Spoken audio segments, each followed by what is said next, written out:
Hello and welcome back to all dear students, welcome to career planet. मेरा नाम शैली ma'am, आपकी chemistry mentor, और हम चैप्टर पढ़ रहे हैं विलियन। ठीक है, पिछली क्लास में विलियन में हमने स्टार्टिंग किया था विलियन हिंदी मीडियम के लिए।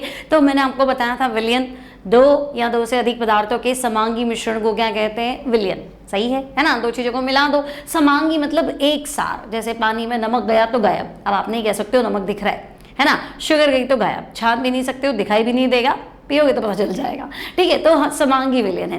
देन मैंने कहा था अगर जिसको घोल रहे हो वो विलेय, जिसमें घोल रहे हो विलायक। अब ये क्या है? तो भाई जो कम है, जो अपनी भौतिक अवस्था बदल देता है, पानी में शुगर गई गायब, नमक गया गायब, तो जो गायब हो गया है ना वो विलेय है, सॉल्यूट, विलेय।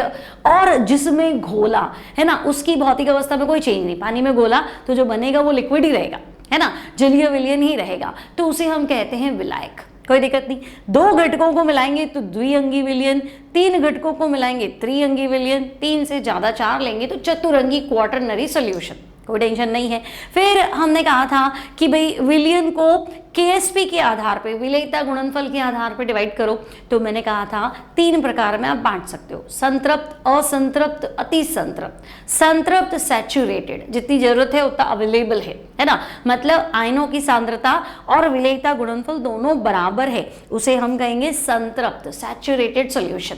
अति संतृप्त, कुछ ज्यादा ही हो गया है ना, तो आयनों की सांद्रता ज्यादा है, विलेयता गुणनफल, घोलने की क्षमता वो कम है ना। फटाफट बोलू ना, पढ़ा रखा है ना सब कुछ, और दोनों चीजें बराबर है तो संतृप्त, आयनों की सांद्रता ज्यादा है, विलेयता गुणनफल कम है, तो अति संतृप्त। और विलेयता गुणनफल ज्यादा है कि भाई मैं और घोल सकता हूँ, है ना, मैं और खाना खा सकता हूँ, लाओ तो सही, तो असंतृप्त, उतना मिला ही नहीं तो असंतृप्त, अनसैचुरेटेड। कोई दिक्कत नहीं। फिर मैंने आपको कहा था कि भाई आप विलेय की बात करो, विलायक तो चलो हम कहेंगे भाई फिक्स रहता है ना भाई। विलायक तो फिक्स इन द सेंस, कैसे बोलूं मैं फिक्स, मतलब भाई विलायक अगर गैस है तो गैसीय विलयन बन जाएगा, है ना। जैसे मान लो गैस गैस घोल दो, मैंने आपको एग्जांपल भी दिया था, ऑक्सीजन नाइट्रोजन का मिश्रण।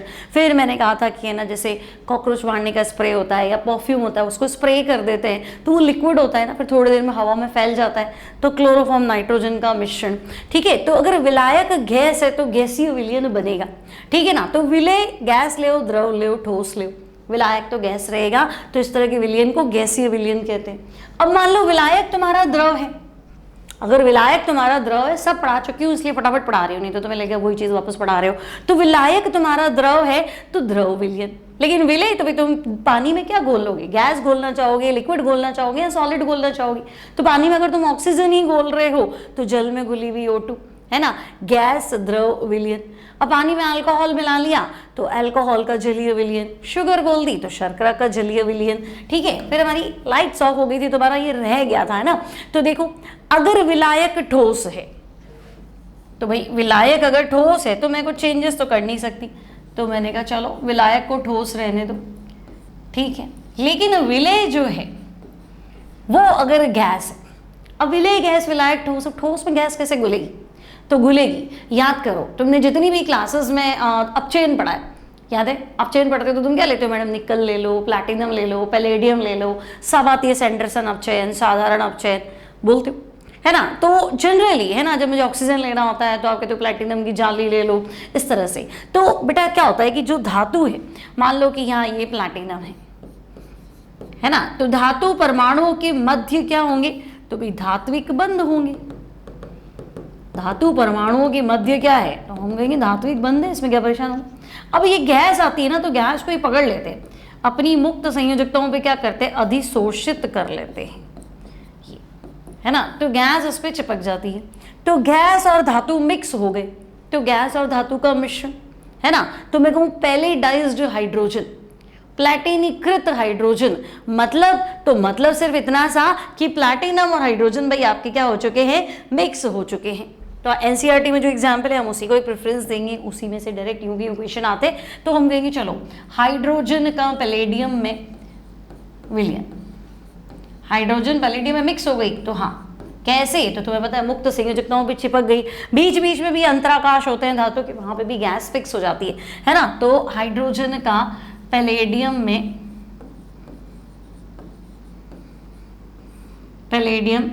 में मिश्रण या विलयन कह दो, या पहले डाइज्ड हाइड्रोजन कह दो, एक ही बात है, ठीक है। अब ठोस में द्रव, तो अमलगम नहीं सुना, amalgamated, amalgam, zinc amalgam, sodium amalgam, तो सोडियम तो धातु है ना, अमलगम मरकरी है ना, तो सोडियम अमलगम, जिंक अमलगम, ठीक है, ये इसके उदाहरण हो जाएंगे। अमलगम मतलब मरकरी, अब मरकरी तो तुम्हें पता ही है ना भाई, द्रव अवस्था में क्या नहीं है, मरकरी क्या है द्रव अवस्था में, तो अमलगम है ना, मरकरी जो है वो जिंक के साथ मिक्स हो गया, तो जिंक तो धातु है, ठोस है, लिक्विड जाके उसके अंदर सेट हो गया, तो फिर ये द्रव ठोस विलयन। ठोस ठोस तो फिर गोल्ड की ज्वेलरी तो बनती ही नहीं है ना, तो कॉपर व एयू का मिश्रण है ना, और समांगी रहेगा। अब ठोस ठोस में आप क्या ही कर सकते हो, तो कॉपर और गोल्ड का मिश्रण ठोस ठोस विलयन। आगे बात समझ में, कोई टेंशन नहीं। ये तो ये हमारे पास है कि भाई विलयन कितने प्रकार के होते हैं भौतिक अवस्था के आधार पर, ठीक है। अब हम चलते हैं सांद्रता का मापन, है ना, सांद्रता का मापन, हम सांद्रता को कैसे मापें, ठीक है भाई, सांद्रता को कैसे हमें मापना है, मेजर करना है। तो देखो 3 तरीके हैं मेरे पास। मैंने क्या किया, एक कंटेनर ले लिया, है ना, इसमें मैंने ले लिया 1 लीटर जल, जलीय विलयन बनाऊंगी तो 1 लीटर जल, और जल नहीं बोल के तुम विलायक बोल सकते हो, ठीक है, 1 लीटर विलायक, कोई दिक्कत नहीं। अब मैंने कहा कि तुम ऐसा करो, इसमें 10 ग्राम जो है ग्लूकोज घोल दो, है ना, 1 लीटर जल और इसमें तुम 10 ग्राम क्या करो, ग्लूकोज घोल दो, ठीक है। अब बात सुनना मेरी, ये 1 लीटर है, ठीक है, ये इसका लेवलिंग है, ये 1 लीटर है, यहाँ इसका लेवल है, तुमने 10 ग्राम ग्लूकोज घोल दिया, ये ग्लूकोज है, थोड़ी देर में गायब भी हो जाएगा, ठीक है। पानी के ग्लास को फिक्स कर दो और है ना ग्लूकोज घोल दो, क्या लेवल अप होगा, क्या ये हाइट बढ़ेगी, बोलो बढ़ेगी, पानी का लेवल फिक्स कर दो और शुगर घोल दो, तो ये हाइट नहीं बढ़ेगी, ये हाइट नहीं बढ़ेगी, आयतन नहीं बढ़ता है, वजन बढ़ता है। 1 किलो में अगर कुछ मिलाऊंगी तो 1 किलो नहीं रहेगा, 1 लीटर में कुछ मिलाऊंगी तो 1 लीटर ही रहेगा। आपको लगता नहीं ऐसा थोड़ा होता है, तो फिर चाशनी कैसे बना लेते हो, है ना, अगर मैं पानी में शुगर घोल दूं तो ऊपर हो जाएगा, और घोल दूं तो और ऊपर उठ जाएगा, तो फिर चाशनी कैसे बनेगी, शुगर सिरप, चाशनी in the sense sugar syrup कैसे बनेगी, गाढ़ी होती है ना, तो कुछ इस गाढ़ी कैसे होती है, क्योंकि जो आप घोल रहे हो अपने अंदर घोलती जाती है, समाती जाती है, समाती जाती है, समाती जाती है, समाती जाती है, तो गाढ़ा हो जाता है, नहीं तो फिर तो लेवल अप हो जाता, तो फिर बात ही खत्म हो जाती। क्लियर, तो ध्यान रखना दिमाग में।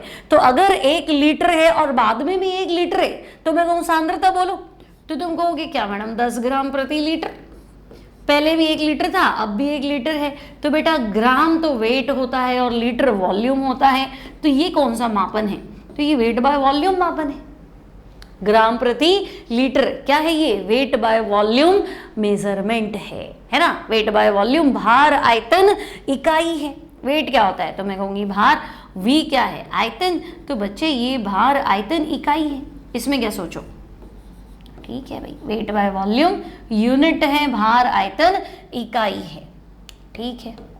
अब मैं कहूँगी नहीं तुम ऐसा करो भाई 1 लीटर मत लो, मान लो मुझे ना कुछ अच्छी कैलकुलेशंस करनी है और रोज की रोज रीडिंग लेनी है, और छोटे छोटे लेवल पे मुझे रीडिंग लेनी है, मान लो हम कोई वैक्सीन बना रहे हैं, कोई दवाई बना रहे हैं, तो ठीक है रोज डेटा चाहिए, इतने लोगों पे एक्सपेरिमेंट किया या इतने जानवरों पे एक्सपेरिमेंट किया, इतना डोज दिया, ये किया वो किया, ये सोल्यूशन बनाया, ये सांद्रता रखी।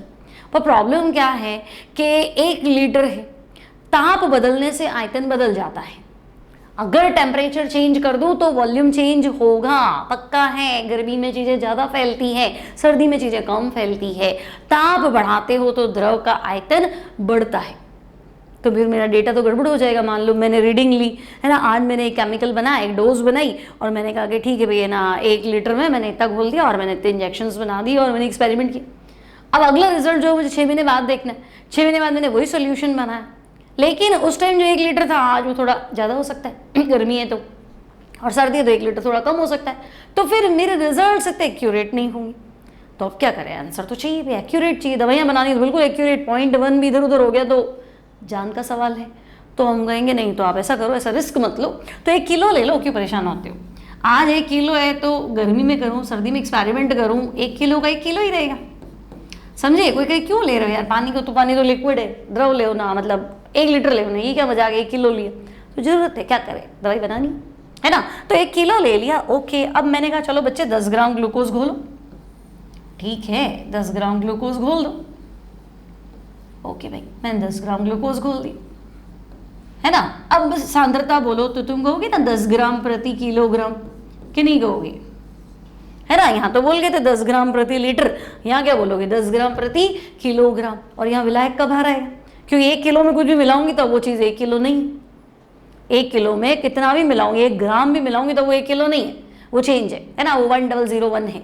तो हम कहेंगे हाँ सीधी सी बात है, यहाँ विलायक का भार आएगा।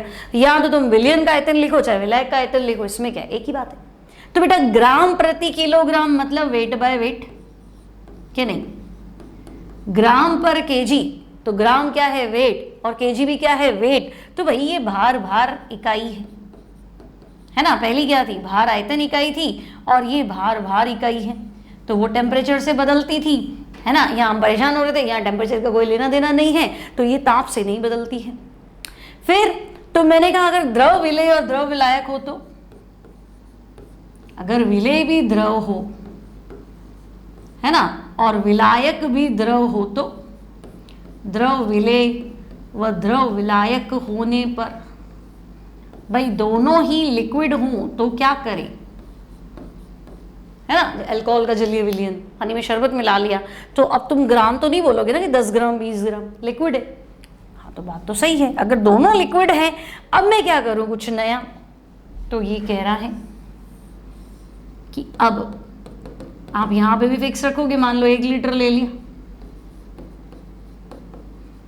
ठीक है 1 लीटर विलायक, और अब यहाँ पे भी क्या होगा, मान लो 10 ml ले लिया, 20 ml ले लिया, 10 ml मिले लिक्विड व लिक्विड घोला, 10 ml 1 लीटर में घोल दिया, तो वो भी वॉल्यूम है ये भी वॉल्यूम है, तो बेटा ये वॉल्यूम बाय वॉल्यूम यूनिट होगी, है ना। आयतन इकाई ऐसा भी तो हो सकता है, जब आप 2 लिक्विड को घोलना चाहो, आयतन इकाई है कि नहीं। अगर मैं 2 लिक्विड को ही घोलूं तो फिर अब मैं क्या करूं, तो वॉल्यूम यूनिट, कोई दिक्कत नहीं है।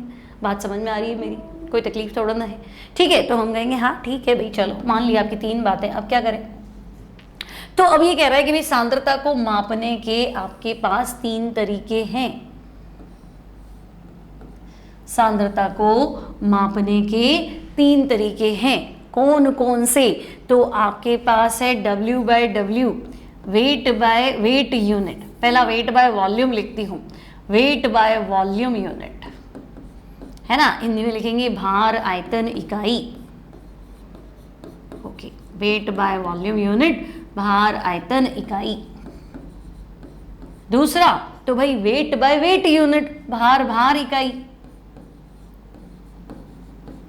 वेट बाय वेट यूनिट, भार इकाई, ठीक है बेटा। और तीसरा तो volume by volume unit, V/V, volume by volume unit, आयतन इकाई, ठीक है। अगर आपसे कहा जाए कि द्रव भी विलेय भी द्रव है, विलायक भी द्रव है, कोई टेंशन नहीं, दोनों लिक्विड है, कोई बात नहीं, वॉल्यूम बाय वॉल्यूम यूनिट ले लेंगे। अब बेटा वेट बाय वॉल्यूम यूनिट 3 प्रकार की होती है, भार आयतन इकाई 3 प्रकार की होती है। पहला है मोलैरिटी, मोलरता, ध्यान से सुनना मेरी बात, मोलैरिटी, मोलरता।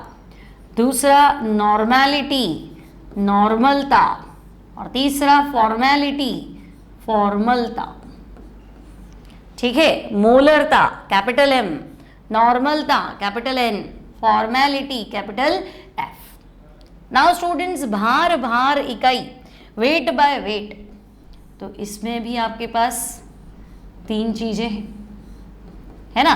पहला है मोललता, मोलैलिटी, स्मॉल m, मोललता। दूसरा मास परसेंट, W/W, भार प्रतिशत। और तीसरा मोल भिन्न, सबसे सटीक जो हम लेते हैं ना वो है मोल भिन्न, मोल फ्रैक्शन, क्लियर है। अब वॉल्यूम बाय वॉल्यूम, तो इसमें हम V बाय वी परसेंटेज निकाल देंगे, सामर्थ्य निकाल देंगे, कोई दिक्कत नहीं है ना। अब अगर मैं आपसे कहूं कि भाई प्रतिशत सामर्थ्य की बात करो,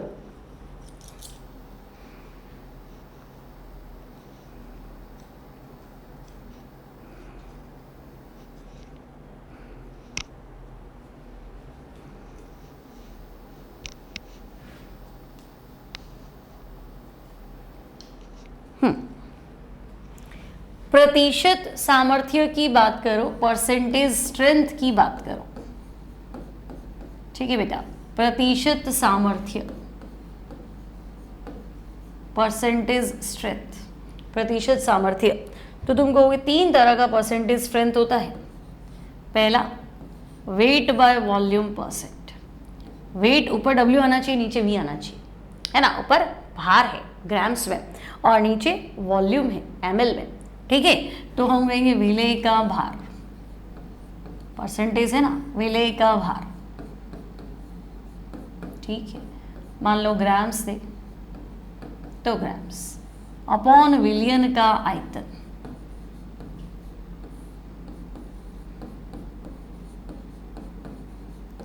विलियन का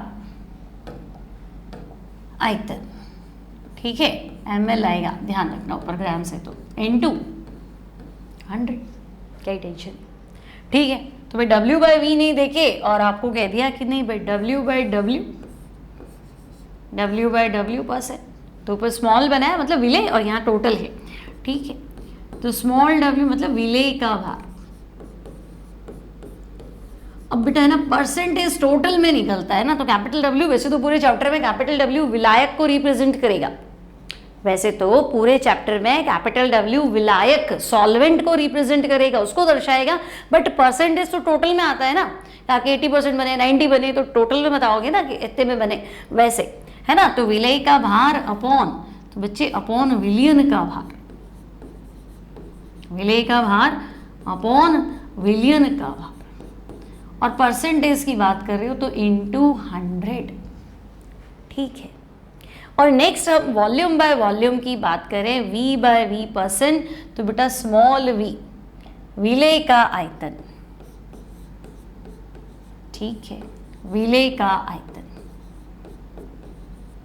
अपॉन तो विलियन का आयतन,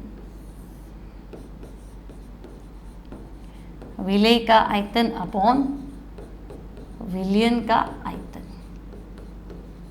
और इनटू तो इनटू 100, ये चीजें हैं, ठीक है। परसेंटेज स्ट्रेंथ क्लियर है, कोई टेंशन नहीं, यहाँ तक समझ में आ गई सारी बात। आगे बढ़ते हैं।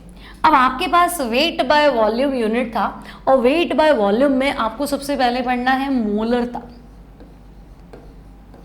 ठीक है बेटा, वेट बाय वॉल्यूम, और इसमें सबसे पहले क्या पढ़ेंगे, मोलारिटी, मोलरता।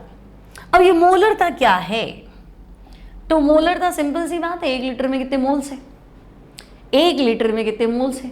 अब 1 लीटर विलियन बोलो, विलायक बोलो, पानी बोलो, एक ही बात है, क्योंकि 1 लीटर है, कुछ भी घोलोगे तो 1 लीटर ही रहेगा अगर ठोस है तो, ठीक है। तो आपको बताना है 1 लीटर विलियन में उपस्थित विलेय के मोलों की संख्या, कि भाई मोलरता क्या है, 1 लीटर विलियन में उपस्थित, 1 लीटर विलियन में उपस्थित विलेय के मोलों की संख्या, ठीक है। 1 लीटर विलियन में उपस्थित विलेय के मोलों की संख्या, number of moles of solute present in पर लीटर सोल्यूशन, मोलों की संख्या, ठीक है, उसको क्या कहेंगे, तो मोलारिटी, मोलरता कहते हैं, ठीक है भाई। इतनी बात आपकी मान ली, 1 लीटर में कितने मोल्स है उसे मोलरता कह दिया। अब नई चीज क्या, तो बिल्कुल नई चीज, मात्रक क्या होता है, मोलारिटी का यूनिट क्या है, तो मोलरता का मात्रक हम लिखेंगे मोल पर लीटर, और भूलेंगे तो कोई बात नहीं, कैपिटल M लिखेंगे, मोलरता को हम कैपिटल M से दर्शाते हैं, तो कहीं M लिखा हो तो मोल पर लीटर मान लेना, ठीक है भाई, बढ़िया। मात्रक इसका ये है ना, फॉर्मूला बोल दो, तो बच्चे मोलरता विलेय के मोल, है ना, विलेय के मोल अपॉन विलियन का आयतन, मोल पर लीटर है ना, 1 लीटर में कितने मोल्स है, तो 1 लीटर क्या है, विलियन, तो विलेय के मोल अपॉन विलियन का आयतन, आयतन आपका लीटर में होना चाहिए, ठीक है, विलेय के मोल अपॉन विलियन का आयतन, आयतन लीटर में होना चाहिए।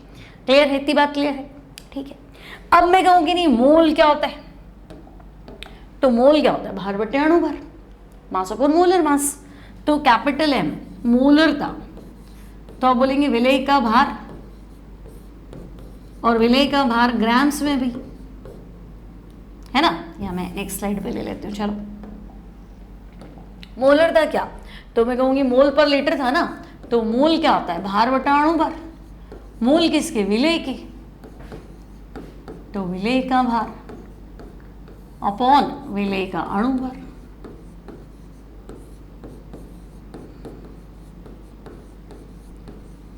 ठीक है, इनटू, तो भाई 1 अपॉन विलियन का आयतन, 1 अपॉन विलियन का आयतन, और आयतन किसमें होना चाहिए, तो आप कहेंगे लीटर में, क्या बेटा, आयतन किसमें होना चाहिए, लीटर, बाई चांस आयतन मिलीलीटर में हो, है ना, जनरली इक्वेशन में लीटर नहीं आता, मिलीलीटर आता है, तो 1000 से भाग लगाओ, 1000 से डिवाइड कर दो, तो हम कहेंगे 1000 जो ऊपर चला जाएगा। क्लियर है, यहाँ तक कोई दिक्कत नहीं, तो हम कहेंगे हाँ इसमें क्या है, ओके, ठीक है। ये अब क्या करें, तो हमने कहा चलो विलेय का भार भी हो गया, विलेय का अणु भार भी हो गया, 1000 भी हो गया, विलियन का आयतन भी हो गया, ईच एंड एवरीथिंग ओके। अब एक फॉर्मूला तो बन गया, अब मुझे बताओ तनुता, डाइल्यूशन, बहुत बार सवाल आता है ना भाई, हमारे पास m/10 का 100 ml है ना, मेरे पास m/10 का 100 ml है और मैंने इसमें 400 ml से तनु कर दिया, टोटल 500 कर दिया, नई मोलरता बताओ। तो जब भी बिफोर आफ्टर वाले क्वेश्चन में पूछे कि भाई पहले क्या था बाद में क्या था, तो m1v1 बराबर m2v2, बिफोर आफ्टर, पहले ये है बाद में ये है, क्लियर, या ऐसा है, ऐसा बनाना है, कितना पानी मिलाऊं, तो नया आयतन निकाल दो। अब कितना पानी मिलाऊं, मान लो v1 500 है, नया v2 1000 आ रहा है, तो 500 का 1000 करने के लिए पानी तो 500 ही मिलाना पड़ेगा, कि 1000 कर दोगे, है ना, वो v2 है, नया आयतन 1000 होना चाहिए, तो पहले का 500 तो था ही ना, तो 500 का 1000 कैसे करोगे, 500 ml पानी मिला के, तो ऐसे क्वेश्चन से ध्यान रखना, ठीक है। अब देखो अगर कोई रिडॉक्स इक्वेशन है ना, या संतुलित रासायनिक अभिक्रिया है, तो फिर ये फॉर्मूला नहीं लगाओगे, ठीक है ना। संतुलित रासायनिक अभिक्रिया हेतु आपको क्या करना पड़ेगा, तो बेटा मोलारिटी जो है वो आपको ऐसे फॉर्मूला लगाना है, m1v1 अपॉन n1, इसके मोल इक्वल्स टू सामने वाले के मोल m2v2 अपॉन n2, दोनों का स्टोइकियोमेट्रिक कोफिशिएंट, n1 n2 क्या है, स्टोइकियोमीति गुणांक, लिखा ना 2a + 3b, है ना, मान लो ऐसे लिखा है 2a + 3b गिव्स प्रोडक्ट, ठीक है, तो क्या करोगे, इसका m1v1 अपॉन ये चीज इसके लिए क्या है 2, और इसका m2v2 और ये चीज क्या है n2 डिवाइड बाय 3, ऐसे करना है। इसके 2 मोल चाहिए तो उसके 3 मोल चाहिए, ऐसे, तो m1v1 upon 2 equals to m2v2 upon 3, ऐसे चलेगा। क्लियर है, कोई दिक्कत नहीं, ठीक है। तो हम कहेंगे चलो बिफोर आफ्टर का भी क्लियर है, बैलेंस इक्वेशन का भी क्लियर है। अगर तुम्हें क्वेश्चन में घनत्व दे रखा है ना, अगर तुम्हें क्वेश्चन में भार प्रतिशत दे रखा है, घनत्व दे रखा है, ठीक है, यदि विलियन का भार प्रतिशत, कि मैंने तुम्हें कहा 10% ग्लूकोज विलियन, तो 100 में 10 ग्राम ग्लूकोज है, तो यदि विलियन का भार प्रतिशत, समझ रहे हो ना मेरी बात, मास परसेंट, भार प्रतिशत x है, तथा ये सीधा फॉर्मूला एनसीईआरटी में आपको सीधा फॉर्मूला लर्न करना है, तथा विलियन का घनत्व, आपको मास परसेंट दे रखा है और आपको डेंसिटी भी दे रखी है ना, विलियन का घनत्व, ठीक है। तो बच्चे घनत्व जो है वो तुम्हें दे रखा है, मान लो d ग्राम प्रति ml है, तो अब ऐसा दे रखा है, तो आप ऐसा करो मोलरता बताओ, तो मोलरता का फॉर्मूला, सीधा फॉर्मूला याद रखेंगे, x × d × 10 अपॉन विलेय का अणुभार, ठीक है, विलेय का अणुभार। क्लियर। अब ये 10 कहाँ से आया, तो पूरा विलियन जो है वो 100 ग्राम है ना, पूरा विलियन क्या है 100 ग्राम, और घनत्व ग्राम प्रति ml में है। उस फॉर्मूले में रखोगे, यहाँ पहुंच जाओगे। पर कैसे आया कोई मतलब नहीं, आप सीधा फॉर्मूला याद रखो, मोलरता बराबर x × d × 10 अपॉन विलेय का अणुभार, ठीक है, कोई टेंशन नहीं है। तो चलो एक फॉर्मूला याद रख लेंगे, कहाँ से आया फिर भी याद तो यही करना पड़ेगा ना, ऐसे। और तुम्हें लगेगा नहीं इतने फॉर्मूले नहीं याद होंगे तो टेंशन मत लो, भार प्रतिशत है ना, तो ऐसा कर लेना, विलेय का भार x ग्राम, भार प्रतिशत का मतलब ही क्या है ना, x% W/W से क्या मतलब है, तो भाई विलेय का भार कितना है x ग्राम, है ना, विलियन का भार कितना है, तो प्रतिशत मतलब तो 100 हुआ, तो विलियन का भार कितना है, तो मैं कहूंगी 100 ग्राम, ठीक है। अब घनत्व क्या होता है, तो मैं कहूंगी घनत्व होगा विलियन का भार बटा आयतन, है ना, विलियन का भार बटा आयतन। तो आयतन क्या होगा, तो विलियन का भार तो 100 है ना, तो आयतन 100/d होगा। बस अब अपने फॉर्मूला लगाओ, मोलरता का फॉर्मूला क्या था, विलेय का भार x, अणुभार ये रहा, इंटू 1000 अपॉन विलियन का आयतन 100/d, तो 100 नीचे d ऊपर, तो 100 और 1000 कट जाएगा, तो वापस यही पहुंचोगे घूम फिर के। तो ये कर लो चाहे वैसे कर लेना, बात वही है, यहाँ से शॉर्टकट तरीके से आ जाएगा, भूल जाओ तो भी पता होना चाहिए, ठीक है। अब बच्चे मान लो मैंने एसिड में एसिड मिलाया, है ना, 2 अम्लों या क्षारों को, मतलब अम्लों को आपस में मिलाया, 2 अम्लों या क्षारों को मिलाने पर मोलरता,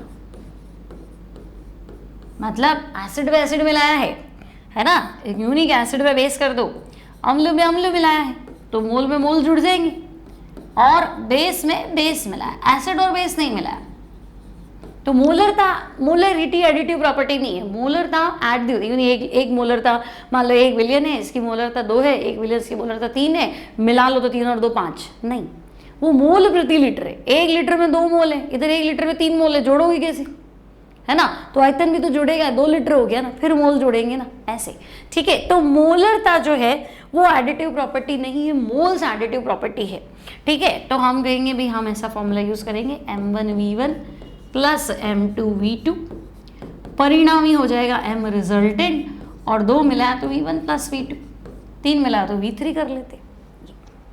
क्लियर है, कोई दिक्कत नहीं। तो ये है मिश्रण की मोलरता। अब तो मैं कहेंगे नहीं, मैंने तो एसिड में बेस मिला दिया, उदासीनीकरण की मोलरता, है ना, या उदासीनीकरण अभिक्रिया हेतु, अब जो थोड़ा पूरा उदासीनीकरण हो, नहीं एसिड में बेस मिलाओ तो बराबर सामर्थ्य का मिलाओगे, है ना, कि मैंने एसिड तो ले लिया काफी सारा और बेस थोड़ा सा ही लिया, तो न्यूट्रल पूरा कहाँ हुआ, ठीक है। तो उदासीनीकरण, न्यूट्रलाइजेशन शुरू तो हुआ, कंप्लीट हुआ, उसकी हमने कोई गारंटी नहीं ली है, ठीक है। या मैं तुम्हें कहूँ कि अम्ल और क्षार को मिलाने पर,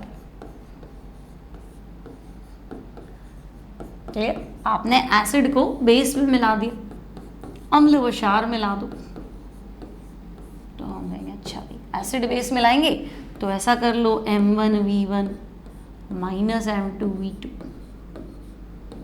है ना, और जो बचेगा m रिजल्टेंट, और आयतन तो जोड़ना ही पड़ेगा, एसिड में बेस मिलाऊं 1 लीटर में 1 लीटर मिलाऊं, नया तो 2 लीटर ही हो, लेकिन इस बार एक दूसरे को खत्म कर देंगे, क्योंकि पानी बनता जाएगा ना, अम्ल क्षार से मिलके क्या बनेगा, वाटर बनाता जाएगा, तो पानी बनता जाएगा, तो वो चीज़ खत्म होती जाएगी, तो साइन नेगेटिव।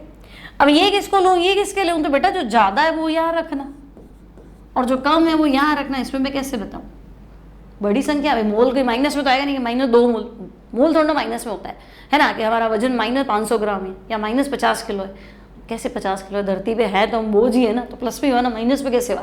तो बड़ा वाला डेटा आगे रखना, छोटा वाला डेटा पीछे रखना, क्लियर, कोई टेंशन नहीं।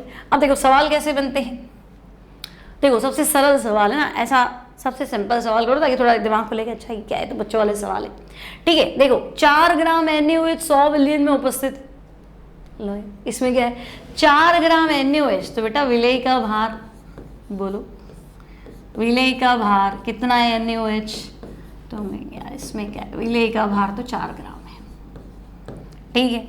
विलेय का अणु भार, विलेय का अणु भार,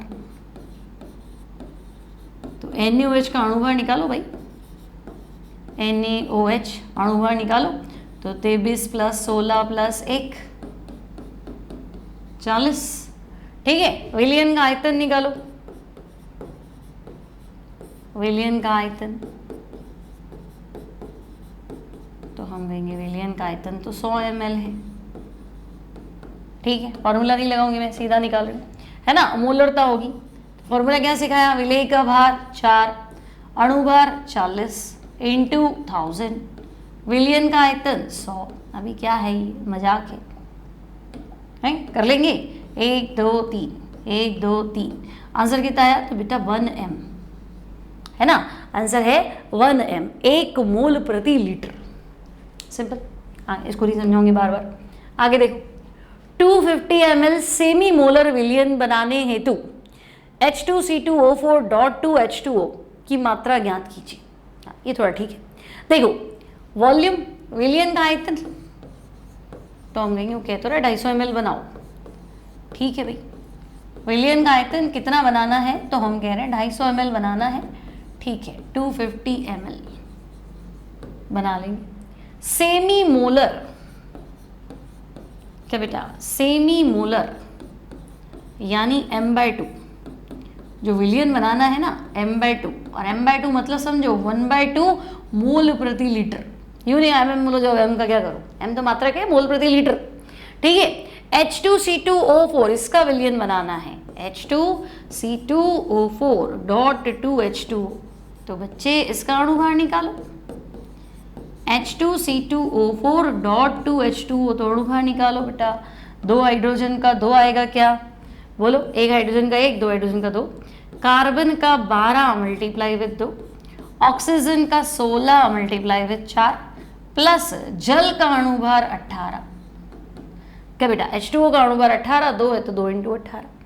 अभी कर लो, 24 और 2 26, 26 और 64, 26 और 64 कितना हुआ, 64 और 26 90 हुआ क्या, 90, और 36 और जोड़ दो तो 126, ठीक है। अब क्या करना है, मात्रा निकालनी है। तो हमारा फॉर्मूला क्या है, मोलरता बराबर, मोलरता तो 1/2 है, विलेय का भार वो तो ज्ञात करना है भाई, ठीक है। विलेय का भार, ठीक है भाई, ज्ञात कर लेंगे विलेय का भार बटा विलेय का अणुभार 126 × 1000 अपॉन आयतन, कितना बनाना है, 250। लो भाई 250, बोलो क्या करें, 250 और 1000 तो 4 बार कट गया, 126 और 2 63, इसको वहां ले जाओ फिर काटो, चाहे ऐसे ही काट दो 63। तो विलेय का भार, विलेय का भार कितना, 63 डिवाइडेड बाय 4, 4 1 4, 2 बच गए 20, ठीक है, 3 7, ठीक है। ये क्लियर है, समझ में आ गया, 15.7 ग्राम्स, क्लियर। आगे बढ़े, नेक्स्ट देखो, प्रयोगशाला में प्रयुक्त नाइट्रिक अम्ल 68% भार युक्त है, W/W परसेंट दे रखा है, कितना, 68, घनत्व डेंसिटी 1.504 ग्राम पर ml है, मोलारिटी निकालनी है ना। और नाइट्रिक अम्ल समझे HNO3, क्या बेटा, नाइट्रिक अम्ल क्या है, HNO3, तो HNO3 का अणुभार, नाइट्रोजन का 1, सॉरी हाइड्रोजन का 1, नाइट्रोजन का 14 प्लस ऑक्सीजन 16 × 3, क्लियर। चलो अब मैं तुम्हें सीधा फॉर्मूला बताया था, कर लो तो आसान रहेगा, नहीं तो फिर पूरा घनत्व से आयतन निकालो फिर करो, है ना। और अभी अभी बताया तो याद तो हो गई, है ना। मोलरता बराबर, चलो फॉर्मूला लिख देती हूँ तुम्हारे लिए, क्या था, x × d × 10 मोलरता बराबर x into D into 10 upon विलेय का अणु भार। ठीक है, बात तो सही है। तो मोलरता तो निकालनी है, ठीक है। x क्या है? मास परसेंट, भार प्रतिशत। बोलो क्या भाई, x क्या है? भार प्रतिशत 68। ठीक है, 68। डेंसिटी कितनी है? तो डेंसिटी 1.504 है ना, इंटू 10 अपॉन विलेय का अणु भार 63। आंसर निकाल देना, 16 के आसपास आएगा। ठीक है, 68 अपॉन 63 है ना, और 15 से तो ज़्यादा ही आएगा, 16 पॉइंट समथिंग इसका आंसर आ जाएगा। क्लियर, सिंपल है। क्या है, ऐसा कुछ है नहीं कि तुम नहीं कर पाओ, फॉर्मूला लगाओ, आंसर निकाल लो। ठीक है, आगे बढ़े। नेक्स्ट, 720 ग्राम शुद्ध जल की मोलरता। अब 720 ग्राम पानी दे दी, मोलरता क्या? मोल प्रति लीटर। अब मुझे एक चीज बताओ, जल के लिए डेंसिटी 1 ग्राम पर ml होती है क्या?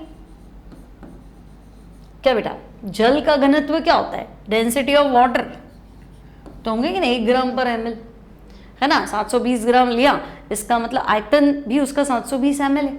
ठीक है, तो मैं कहूंगी भार तो 720 ग्राम है और आयतन भी क्या है? 1 ग्राम प्रति ml का मतलब क्या है? 1 ग्राम 1 ml के बराबर है, यानी 720 ग्राम 720 ml के बराबर है।